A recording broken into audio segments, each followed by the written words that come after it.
missing it. These niggas, they missing it. Stop with that renting shit. Go to the dealership, Tyler been getting it. Young E-Class, what's good, man? What it do? What it do? What's good, man? Finally, we making this happen, bro. Yeah, man. Definitely, it's been like a six, 7 months. Yeah. It's been a little minute, man. You a busy man. Yeah, trying to stay busy, Trying to stay busy, stay out the way. Yeah, they say idle time the devil workshop. So that's true though. I try to keep that clock moving. Mm-hmm. So how you feel like your summer was? Summer 18, you feel like you accomplished a lot with the music? Definitely with that dropping that On God. I had the opportunity to drop it on my mother's birthday, so that was like amazing. And I felt more comfortable in the music, recording. Like, you know, that's the first joint I really sat down and wrote while I've been home and got to deal with different engineers. I had some beats come from Charisma over in Las Vegas, so I definitely was on a whole nother vibe. So yeah, it was definitely a good response, and a lot of people was really reaching to me, not only just telling me it was good, just with the lyrics. Like, you know, when somebody take lyrics away or use your lyrics for captions and shit. I like when my shit get felt. Yeah. So you feel like you get a lot of support from the city and people around you? Yeah, definitely. I get, for real, honestly, I get my biggest fan base, like support wise, in North Carolina. I get crazy. Crazy love down there? Yeah, I get crazy love down North Carolina. Why do you think that is? You think the music just relates to that, how they move down there? I don't know, man. I did a lot of my biggest shows down there. Like I opened up for Boosie down there, Gotti, and Lil Baby down there, John. So they might feel like they know me more. Yeah. But I don't know. Cause I don't know too much about North Carolina, and I don't know how they whole music scene is, or like, you know how different areas got different ways. Like the Bay got the hyphy, you know. I don't know if they got their different lane on that, but they definitely keep that shit 100 though. Yeah. I see they like real nigga shit. I guess it translate over. So how was that? How was opening up that show? How was that experience? Man, that shit was you get a little glimpse into what you doing, just saying the way. Cause I respect levels to this shit. Like I don't walk around with big head like I'm fucking Tupac or something. Yeah. I know what level I'm on, and just to see bigger artists, just to see how they move, how their teams move, and how they sets go. Like they don't holler at us about the lights and shit, but they holler at them about the light man. Go to them and specifically tell them how they want the lights and all this shit. Yeah. So I definitely, you get a glimpse into if you keep doing it, is your future. You get a glimpse into it for real. Yeah. So you say you respect levels. What level do you feel like you on right now with your rap career? Like I'm like the middle ground. The middle ground. You feel like you already done broke the initial threshold, and you just moving up right now? Yeah, I'm like Derek G'd up in this motherfucker. Probably like a shortstop game. Like I'm there because by labels getting rid of artist development, it's like we got to develop ourselves, come with our own team, and they just want to put the bag behind you and let you go. They don't really want to waste no time with trying to build you and mold you and put you with mentors. Though I think that shit still should be done, cause you giving a lot of young artists like a lot of money, a lot of bread, a lot of opportunity, a big platform, but you don't really like mold them or click them with nobody.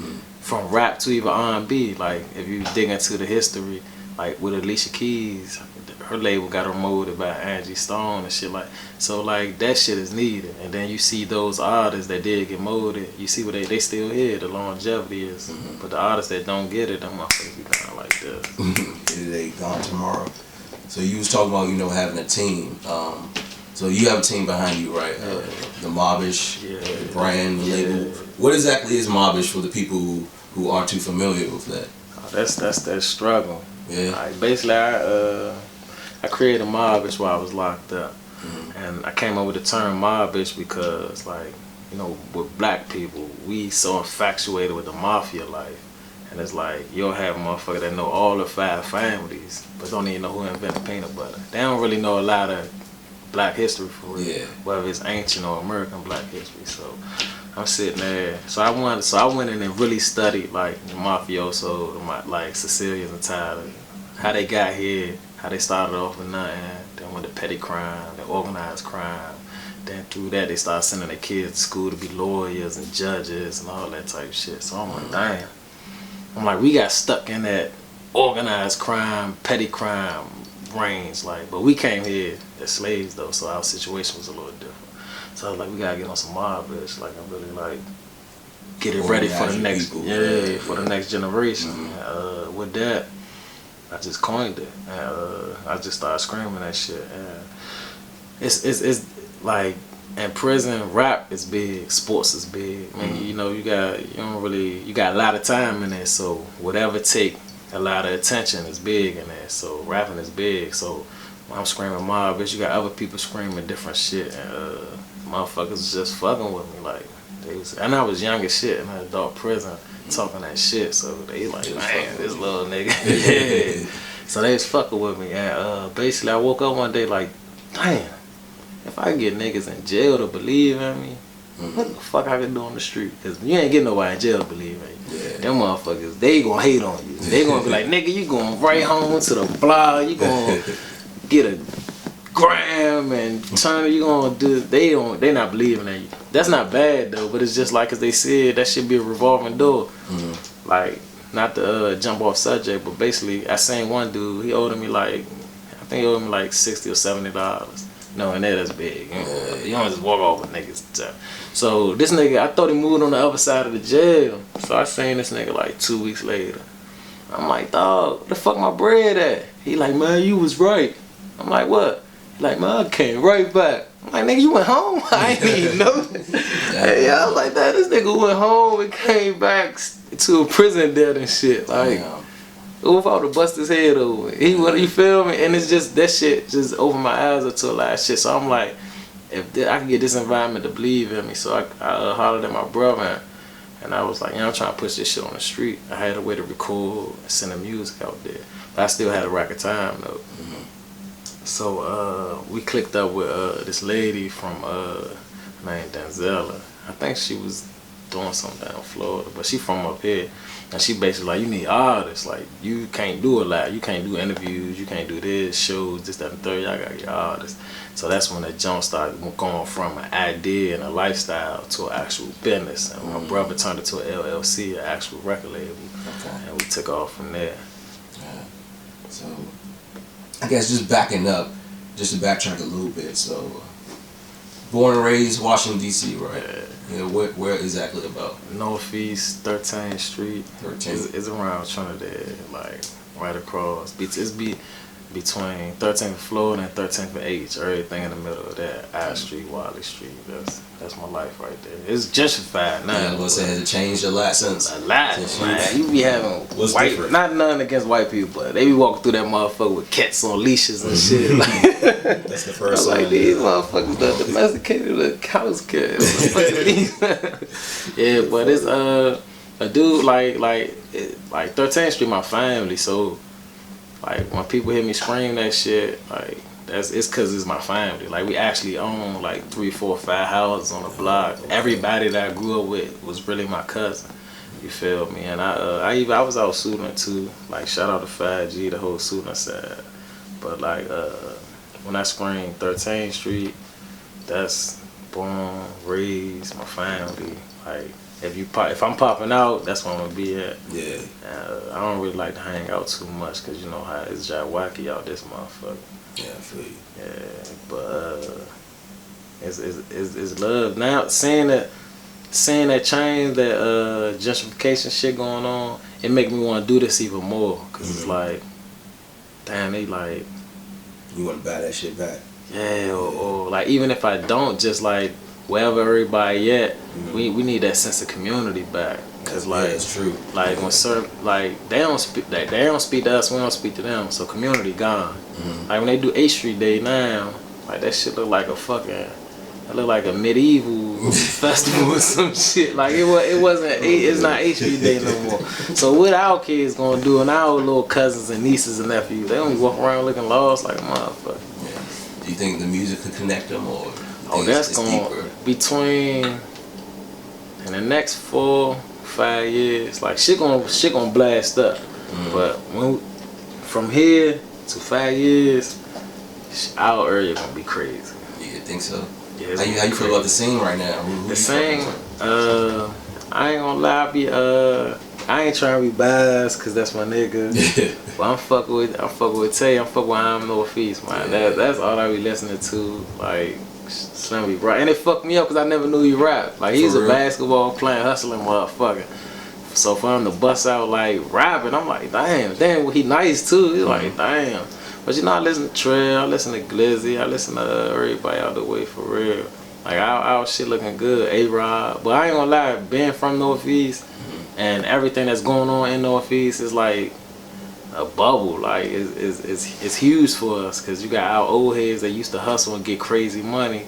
Now they ain't like they working and shit. So they looking at us as the next push for Northeast and shit. Cause you got, you know, got Slutty Boys, you got the whole Trap Cartel, you got fucking Somebody Squad. Like it's looking good. It's looking real good. So do you feel like the older generation is like reaching back and giving the younger dudes game on, you know, just how to move in this rap game, or do you feel like that's I guess something's missing? That's missing because like the old heads that is here, they just fucked up. Either they gone off the wall. Like it's dudes that I know that was getting money when I was home. Mind you, like last time I was on the street was 04. Like them niggas was getting money, and now they like waterheads and shit, or like they gone off pills, or somebody died and they ain't never make it back. You feel me? But you got some good old heads coming home, some good OGs. Like dropping that book, that Murder, Money and Mayhem. Like he a good OG. You got a lot of OGs that's locked up though, man. And we gotta find a way to connect them to the streets, whether it be some type of program or some type of something, like, cause the email game, we gotta connect that. Once we connect that, it's gonna change everything. The respect, the honor, the dignity, all that's gonna come back to the streets and shit. Cause I feel like the streets missing a lot of that. Do you feel like the newer music, do you feel like that's missing, or do you feel like it's it's missing in the music too, because like a lot of the youngins, like they rap is like, I'd be like, man, I don't really understand. And dudes are like, oh, you gotta be high. So I'm like, I'm not trying to take away from them, but like, if you gotta be high to listen to it, I don't push nobody to get high. Like, I'm not a fan of getting high. You don't smoke or drink? Yeah, I don't smoke, drink, don't pop pills or nothing. And I ain't saying there's nothing against it, but niggas be burnt out, man. Niggas be fucked. Niggas be junkies. Like, them like, growing up with niggas smoke weed and drunk alcohol and was cool, and it's different than the day niggas be gone. Like, niggas be like dope fangs for real. Yeah, niggas be scratching. Like, I seen a nigga scratch the other day. I said, what you about to do? He's like, I'm like, damn. Niggas dope fangs. So I think that need to change. They made it cool to be like a user for real. Like with me growing up, you wanted to be a hustler. And then they say, you know, being a hustler take away from the community. So I don't know, it's all fucked up. It's all fucked up. we working, man. We working. We gonna get this shit together. So growing up in DC, what kind of, you know, unique, you know, obstacles you think you face that a lot of people, you know, from other places, you know, all over the world might relate to, and some, you know, they might not. You know, this area is unique with the go-go scene. Real unique. Like with the go-go, like the unique part of it is the fact that, you know, with the go-go scene, you got your neighborhood getting put on. And then once your neighborhood get put on, you gotta get put on individually. So you got niggas trying to make their name as well as making their name for their neighborhood. You know, we like gang banging and all that shit. So like that neighborhood shit is big for us. And like before neighborhoods, you know, it was last names like Blackwells and all, like niggas last name and something. So like growing up for me, like it was our neighborhood and like the last name like Venable, Redwood, McLean, that shit means something to us. So for me being young, I had to, you know, I had to carry it a certain way. And I think just being from our area, whereas though that neighborhood shit and that name shit means something, I don't think people really understand. That's why they can't get go-go. That's why they sit down and listen to it and be like, dang, what the, because they don't know that shit really means something to us. Like, Like, they don't know about getting stamped and all that. Yeah, they don't know. They don't know when you in that joint like, man, get me. And then you be like, nigga ain't get you. You be ready to, you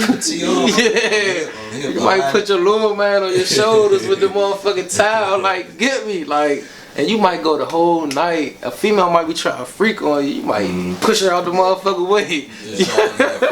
You like, nigga, get me, nigga. Like, you like, yeah. So, I don't know if people are really understand that shit. Like the only closest thing is like rock and roll. When you really look at rock and roll, how the crowd interact with the bands, and you know some bands like fuck up the stage, and that's a part of their show. That's a part. It's not even music no more. It's just about, you know, they had to bring in us with you know, beating your feet and fucking them up and shit. Yeah. Like they bring some niggas on stage, or niggas make their own circle in the crowd, fuck them up.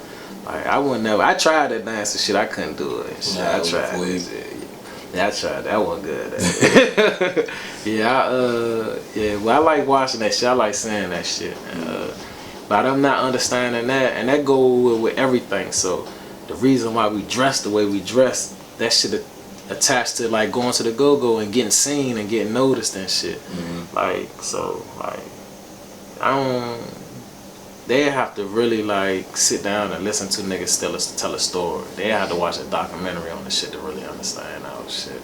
Yeah, I feel like this area need a movie to kind of pick, you know, what that shit really be like. Cause it's one thing to explain to somebody, and you can't really explain the feeling. You know what I mean? Going to a function or whatever. No, but you can't. Yeah, you can't. You know what I mean? You save up your money all week. You hit the club on the weekend. And you buy the picture booth. Yeah. Then this before the digital shit. You buy the picture booth out, right? Then niggas be like, yeah, we trying to take pictures. And they like, oh, you got to holler at him. He bought it out. And I'm talking shit like, nigga, $200 a picture. You ain't taking no pictures. Like, they don't understand. And you can't really sit and play no go-go for them and be like, yeah, this is when you gotta be in that motherfucker. Yeah, you gotta be in, you gotta feel that shit. Like, and it ain't all loud, cause you know you got your niggas that come in, you gotta watch out for. If a nigga, like I used to look at niggas' shoes and what they got on, and I be like, oh yeah, that nigga he trying. Like when they got some fucked up Timbs on, and like you know he in there just on some mess. He just trying to go. So I'm like, yeah, let me stay the fuck away from this nigga. Then you gotta think like, some niggas go there by themselves or with one or two of their men. Cause the more people you go with, the more likely you gonna get in some shit. Like, but I used to love that shit. I ain't gonna lie. Go fights, fighting the bouncers, whoever. Like I used to love that shit. Yeah. So which one? What was your favorite? I guess go spots back in the day. The shit, man. You know I grew up with the Chef and shit. The fucking Boom Room, the dance hall. Fucking hat shop days. That's the first go-go I ever went to. That band, that little ass hat shop. That shit was stupid. That shit was stupid as shit. Yeah, kids running around there, jumping all that shit. That shit crazy. Like looking back on all that shit, like little ass kids in there, just fucking bad as shit. Little big ass droopy tank tops on and shit. That was the day, man. Yeah, that was it. The big jeans and shit. Jeans used to be big as shit. Yeah, that's up tempos, New Balances. Oh Lord, I used to love that shit though. Like, yeah, you said the go-go scene is, you know, it is unique and it's different. But you know, with that comes a lot of, like you said, the hoods, and the violence, and people who come there, you know, bringing beef or whatever, or beef might spill over. So yeah, cause you gotta think like I ain't gonna separate myself from that shit, cause I was on that shit. Cause you gotta think like, it's certain neighborhoods that you don't know where the fuck they at. Yeah. But you know they gonna go see Bat. You know they gonna go see TCB. You know they gonna go see Fatal. So like that's when you gonna catch them. Like, cause there's a few neighborhoods like I done been in the go-go with, and them niggas be deep as shit. I'm talking about like deep as fuck. Then you pull around their way, you see like 3 or 4 people. You be like, man, where the fuck these niggas at? So you gotta catch their ass in the go-go and shit. Yeah, it's facts. So I just want to talk a little bit, about your experience with the go-go and, what happened with your situation that landed you, in prison. Yeah, basically, like, the same shit. Going to the go-go, getting into it with motherfuckers, then the shit get shut down.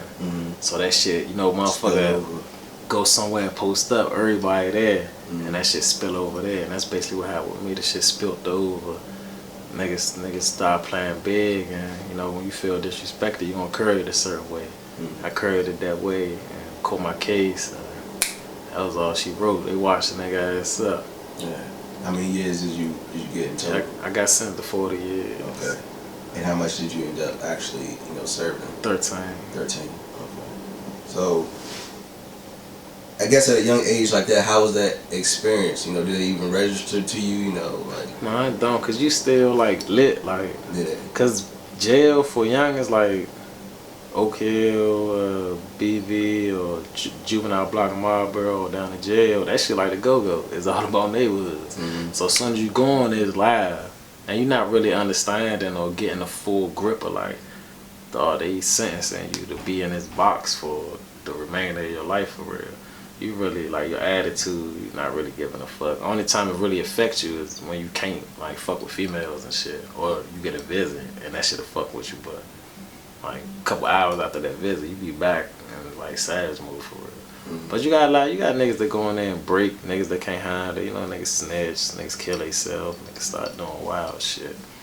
But I deal with, like growing up, I got so many ass whoopings, I deal with consequences different than a motherfucker. Like, I'm the like type, like when I was a child, I got so many ass whoopings. When a motherfucker be like, you want ass whooping to get punished? I'm like, shit, give me an ass whooping. Like, I take the ass whooping, I'm out there doing shit.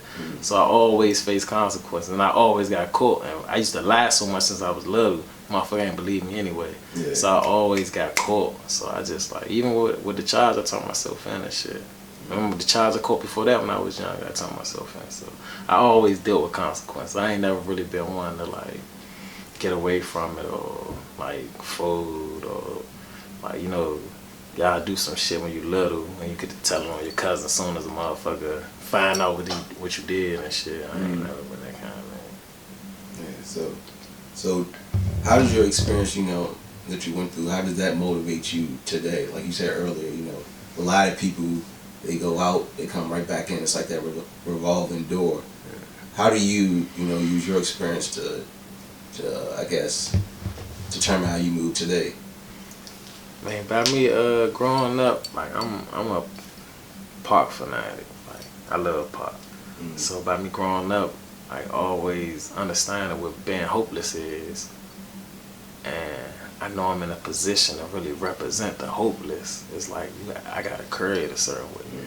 So I had to leave from prison, go straight to the studio, and get myself, like, I didn't experience the same thing a nigga experienced coming home. No nigga come home, they on their mother or their people's couch, and they like, yeah, I gotta find a job, I gotta do this. I came straight, everything was lined up for me. I made like,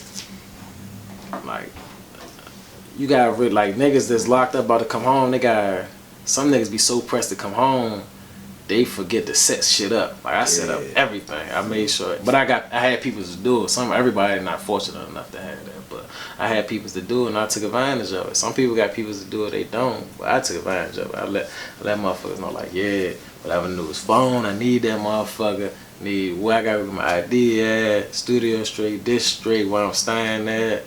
I need X amount of jeans, X amount of shoes, so when I come home, I won't have to worry about none of that shit. I can just come home and focus on getting to the music. Got to the music, and that's all she wrote and shit. The movement ever since. Yeah, like the biggest bump I touched, was like when my mother passed and shit, but the music coped me with that. Like, I don't really, it might be unhealthy in a way, but I don't really never deal with it. I just, like, get with the music, and, like, that's all the fuck I do. And I remind myself what I represent.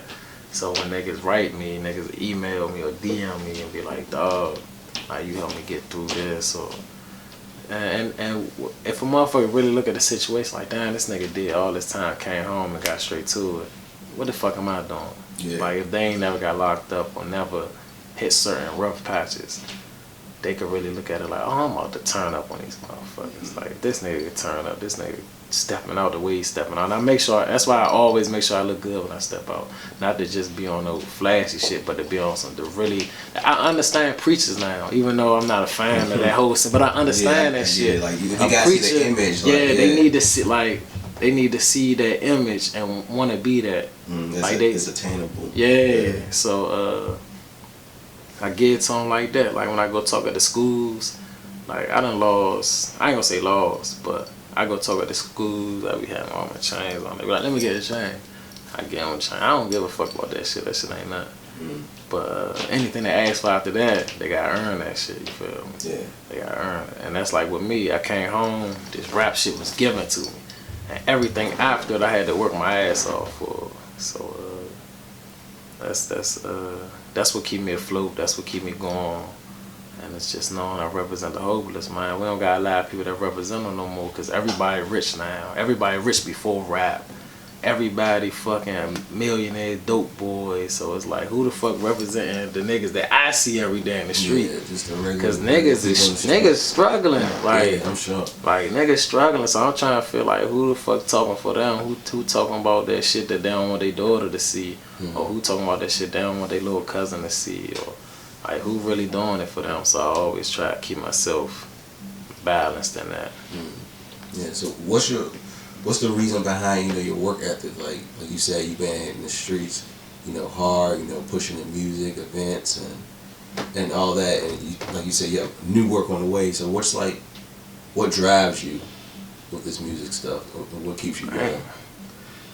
For real, I don't, nigga bless. I don't even know. I be just, cause I love it. I can say that. Like, I really love what I'm doing. So like, and I'm a real passionate individual. So like, it's not hard for me to do this cause I love this shit. That's like a nigga that really love basketball. And they playing. You be like, damn, that's all the fuck you wanna do. Like, nigga that love boxing, like he train or like, I really love this shit. So I run marathons, and I'm never satisfied. So you're like, I ain't been home 2 years yet, and like, I did a lot of shit that people will perceive as big as shit, but for me, I'm like, that shit ain't nothing. Yeah. So, but I mean, nothing don't satisfy me. Niggas be like, man, you need to look at your accomplishment. I be like, yeah, I see him, but that shit ain't nothing.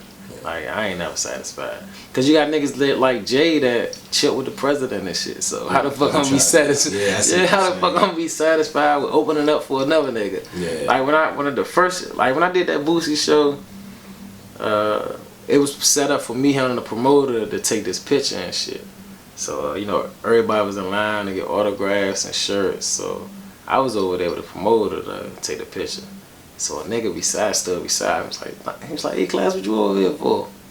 He like, man, niggas supposed to be lined up in front of you. And I dipped. I ain't even take the picture or nothing. That shit fucked me up. I'm like, damn, this nigga right. I'm standing in line trying to get the fucking picture. Why you think it fucked with you like that? Because like, it showed me that I'm not on that level no more. Like like you gotta really understand levels to this shit so you could be able to always be in a position to move forward. Cause like, I can't be, not nothing against Pure, but I can't be like rapping at Pure. Yeah. Like, that's for niggas that's trying to come up, trying to get a good footage and practice, but I can't do that shit. Like, you gotta always add value to your brand. I did that shit. I paid for, when I first came home, you know, pay the money, tickets, and perform, all that whack ass shit. Yeah. I did that shit, man. Like, once I put myself in a position not to do that shit no more, like, I was happy as fuck, cause that shit was whack. You just gotta respect levels, and Slim showed me that I don't supposed to be right there. Like, I don't supposed to be in no position where I'm right there with him. You feel me? Yeah. So not to belittle him, but like, he told me that, so he know, you know, he know the power of the image and the power of the influence. So yeah, that shit fucked me up though. It just like woke me up, and you know, cause we learn shit every day. Like, can't nobody graduate from life. So I take shit and just push that shit, put it in my music, or give it to the young niggas. Yeah, try to apply it. So how would you describe your music? Like, to someone who hasn't heard, you know, your music before, they might be watching this interview, you know, going to search on YouTube after this. How would you describe like your style, and what do you like to talk about in your music? Like, I like to talk about whatever, for real. My shit is more so based off like emotions. Like, if I say like I'm getting money, I want you to know how I feel getting it. If I say like, damn, I lost my nigga and it hurt, I want you to know how I felt when I lost my nigga, so you could feel that pain. So whatever I say, I just like to make sure I tap into the emotion. Like I don't go in trying to write a song about something. Like I listen to the beat, I let it come. It happens naturally. Yeah. Oh, it come to me, and I just so happen to find the right beat for it. Like now, I'm working on a project now with a producer. I think he's from VA. His name Mars Beats, and he sent me a beat. Don't like that. I'm about to go in on it. He like, yeah, I want you to make a dance song to it. I'm like, damn. A dance song. But that's a challenge though, and I'm taking it on, even though I don't know the first thing to do. But I'm gonna try that shit. That's like the biggest single I got is Left Wrist. I never thought I'd make a song like that. Like the song is just cool as shit. Ain't no pain in it. Ain't no struggle in it. Ain't no prison. Ain't no street shit. Not one nigga got shot in it or robbed or kidnapped. Like that joint just cool as shit. And when I be listening to it, I be like, damn. But I'm like, I think I'm a cool nigga, and I just let them know how I feel being cool and shit. Yeah. So you're a writer. You don't try to fuck around freestyle or nothing like that. Only time I freestyle is if I don't feel like writing. Yeah. Like, or if I'm in a booth and I'm trying to get this song done, cause I feel like I don't got the leisure and I don't got the space to let time go without it getting filled with some type of work. So if I'm in a studio and I can't catch a wave writing, I'm like, fuck, I'm gonna go freestyle this shit. Like on God, that Find a Way, I freestyled that, and the Trap Dreams joint, I freestyled it, but not the typical freestyle. Like I did the shit Wayne do. Like I went in there, bars, went in there, bars, went in there, bars. Then I wrote the shit down so I could say that shit straight through. He played it for me. I wrote the shit down so I could say the shit straight through. And yeah, I really I say freestyling for the ciphers though. But the only thing I don't like about it is the fact that you waste some good ass bars. Like, cause you ain't gonna, you be acting like, what I say, nigga? What I, oh yeah, you be mad as a mother, cause you know you said some shit that was, yeah, I'm sure. Yeah, that's the only thing I hate about. But that's how I came up freestyling, battling, all that crazy shit. I used to do that shit. Yeah. Would you fuck with it now? What, battling or freestyle? Hell, I freestyle. I ain't fucking no battle. Like the Smack, you be saying that shit, like the Smack DVDs and all that? Yeah, I smack shit out of it. They be playing with niggas. They be pushing niggas, patting niggas' pockets and shit. No, I could, yeah. Like, I couldn't feel I couldn't do that shit. Yeah. I ain't gonna lie. I like the thought of it because I like the aggression. Because when I rap, I'm real aggressive too. And when I perform, I be like on some X shit. So like I could do this shit, but it's just the fact that like he might could do it better. Yeah. And I ain't even like when I was locked up, like I never lost a battle in jail. I lost one battle on the street, but it was this dude named, I think his name was Onion. Yeah, this nigga named Onion. Like Rough Riders came up there to see him. Like Slim, he had life too, but like they wanted him. Like the nigga was like that, so it was set up for me to battle him. And I had a dream this nigga did me so dirty, so I got out that shit with a quickness. Like I was like, fuck that, you ain't about to fuck my name up. Cause I done said some disrespectful shit to niggas battling, like, cause like it's hard, like I had like a little cheat code with the battle, cause it's hard to say something about me, cause I always kept it 100, and plus I was going hard and shit. So it ain't like you could really call me a bitch and people will believe it, or you ain't gonna grab my pocket and all that shit. But I normally find holes in niggas or find some shit about a nigga, like how Pusha T threw that little salt on Drake. Even though I think Drake still crushed him on that motherfucker Duffy jump, but that's just my thoughts. But yeah, I like that shit though. But man, them niggas, they took that shit to a whole different element. Like seen it going there. Now niggas theatrical with it. Yeah, nigga come in with the, they like the church. They got the preacher nigga coming in with the choir and the casket. I be mad as shit you bring a casket in there with my picture. This nigga just played with me, brought the whole funeral. But the only bad thing about that shit, like when you hit them niggas on beats. Yeah, don't really. Yeah, cause like when you can say anything you want when you battling without a beat, but battling on beat is a whole different. Like rapping on beat is a whole different element, cause you got bar measures and all that shit. Yeah, is that something that you learned in jail, like how to structure a song? Yeah, my man Pistol, he another nigga. You know, there's a lot of hopes in jail. Like he another nigga that supposed to been signed and all that, caught a body. He from Baltimore, had that bag, cause you know that smack money. During their time, that shit was crazy. Yeah. But he taught me how to actually write bars, half bars, metaphors, similes, and all that, haikus. But see, I know everything about hip hop. I know how it started, who started it, the 4 elements. I love rap. I love hip hop. So I ain't one of them niggas that don't know my history and all that shit. Yeah, facts. So what do you got, you know, planned for the future as far as the music? You know, you say you working on something else. Yeah. You know, On God out now, man. Make sure y'all go get that. So on every platform. Every platform. Even on motherfucking Spin Real, I put on that shit. Yeah. Cause I seen my young niggas, I had no credit cards for the Apple Music shit. Yeah. A lot of young niggas put on Spin Real, SoundCloud too. Yeah. Oh, I got put on SoundCloud. Yeah. I got on Audio Mac. I'm forgetting about SoundCloud. So what do you got in store for the future as far as, you know, the music? Just adding more value to the brand, cause you know the more value you add, the more you could get. Like when they ask you phone features, and then when you do go talk to a label, you could demand shit. Yeah. Like, or you could partner with them opposed to them just signing you. So I'm not opting out of signing to no label. I'm not opting out of independency. I'm not opting out of nothing, cause like I'm just gonna go with whatever makes sense. But I'm gonna keep working, cause I love working. So you got to. Yeah. I don't even know what the future holds. It's something like I shot a video yesterday with Wise Tarantino, and that shit happened just cause I just was like, I feel like shooting a video. I text Valley Vision. I just text her about who in town, who trying to work. Nigga hit me. We went out there. We went around Trinidad, 13th, around Minnesota, around fucking 8. I asked the places, shot a whole motherfucking video, and they weren't playing or nothing. That's how my shit be.